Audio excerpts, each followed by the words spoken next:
आदाब, मैं हूं मोहम्मद साद और आप देख रहे हैं न्यूज़ मैक्स। और न्यूज़ मैक्स के इस खास प्रोग्राम में इस वक्त हमारे साथ मौजूद है हरमिंदर सिंह साहब और इनसे हम बात करेंगे जिस तरीके से सिख का जो पर्सनल लॉ के लिए जो आप लोग फाइट कर रहे हैं उसका क्या है, थोड़ा सा खुलासा करिए और लोगों में थोड़ा ताकि पता चले क्या मामला है पूरा। जो भारत का कॉन्स्टिट्यूशन है उसके प्रीएम्बल में फ्रीडम ऑफ रिलीजन का एक सबके लिए हक दिया गया है कि हर धर्म को जो है अपने आप को प्रैक्टिस करने के लिए उसको आज़ादी है।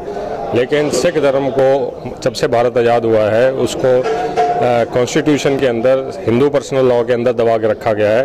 भारत के संविधान के अंदर सिर्फ 3 पर्सनल लॉ हैं, Hindu personal law, Christian personal law, Muslim personal law.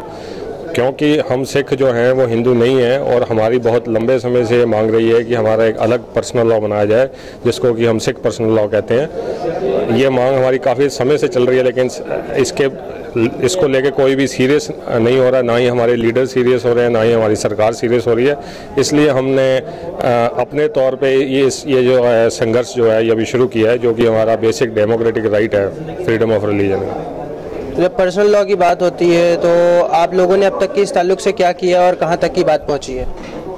हमने ये ऑनलाइन change.org के ऊपर पिटीशन स्टार्ट की है जिसमें कि हम अपने लोगों को और जो गैर सिखों को इसकी ज़रूरत के बारे में उनको जानकारी दे रहे हैं। और जो हमारे धार्मिक और राजनीतिक लीडर हैं हम उनसे भी बराबर संपर्क में हैं कि इसके ऊपर पिछले 70 सालों में बात क्यों नहीं की गई, क्यों इस पर हमारे लीडरों ने खामोशी रखी हुई है। ये भी एक बड़ी सोचने वाली बात है जो कि सिखों को सोचना होगा कि उनके लीडर इस सबसे बेसिक चीज़ के ऊपर क्यों चुप हैं।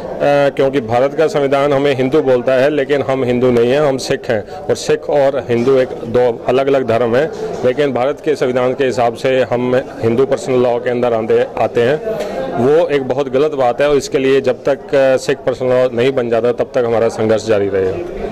जो जिस तरीके से आप लोगों ने एक मुहिम छेड़ी सिख के अलग पर्सनल लॉ की, तो कहाँ तक की आपकी कम्युनिटी भी आपके साथ है और क्या इम्पैक्ट है और किस तरीके से रिजल्ट आपको क्या पॉजिटिव इम्पैक्ट मिल रहा है, पॉजिटिव रिजल्ट है इस चीज़ का? कम्युनिटी को तो अभी तक पूरा डिटेल इसके बारे में पता ही नहीं है। ये अवेयरनेस प्रोग्राम जो शुरू किया गया वो इसीलिए शुरू किया गया सो दैट कि कम्युनिटी को पहले पता लगे कि वो इस टाइम हिंदू पर्सनल लॉ के अंदर आ रहे हैं। तो ये अवेयरनेस है, ये एक शुरुआत है, एक पहला स्टेप है। यहाँ पे हम आए हैं, यहाँ पे भी बहुत लोगों से मिले हैं, यही डिस्कशंस हो रही हैं। तो धीरे धीरे हम कोशिश करेंगे कि आने वाले कुछ महीनों के अंदर इसको कुछ और ग्राउंड पे उतार सकें। तो ये थे हमारे साथ हरमिंदर सिंह जी और उनके साथी जिन्होंने सिख के जो अपने पर्सनल लॉ है उसके ताल्लुक से मांग रखने की और अवेयरनेस कैंपेन चलाया है और इस चीज़ को लेके लोगों में एक जागरूकता अभियान चलाने की कोशिश करी। अब देखना ये है कि किस तरीके से ये चीज़ें आगे पहुंचती हैं और इनको भी अपने हक की लड़ाई में कामयाबी हासिल होती है कि नहीं और कानून कहाँ तक की इनका साथ देता है। तो इसी के साथ साथ देखते रहिए न्यूज़ मैक्स।